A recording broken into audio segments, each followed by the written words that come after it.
I'm glad you referenced the Inflation Reduction Act because it came out over the weekend, the efforts of the Department of Government Efficiency, that about $400 billion was used from that fund.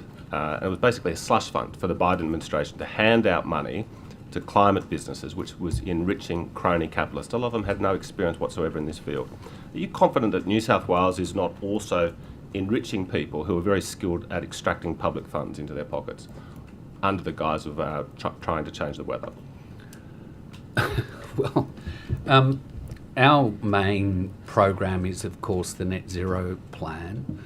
Yeah, it's taken the better part of a year, Peter, and it has been a labour of love. But can I say that over the course of that time, I've gone from being agitated to being furious about the position that we now find ourselves in when it comes to energy. And can I just say this, that your lifestyle is a direct result of the amount of energy that you use, whether you can see it or not. The way that we get energy and have gotten energy for a very long time is that we burn fuel, we waste heat, and we do work. And fossil fuel is responsible for our entire lifestyle. Now, we have decided that we are not going to do that anymore. Fair enough. I can understand why you'd want to do something about carbon emissions.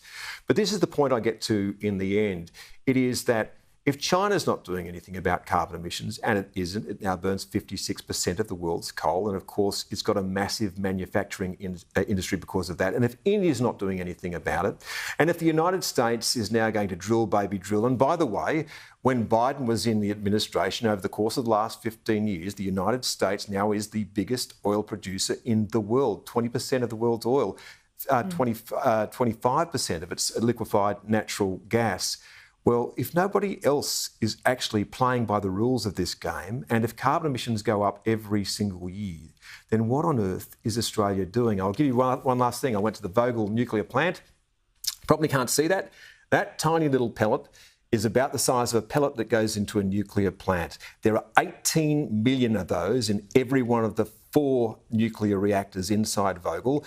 Each one of those is equivalent to 3 barrels of oil or 1 tonne of coal or 17,000 cubic feet of gas. That is energy density. That is what the United States and the UK are now resting their hopes on in getting to net zero.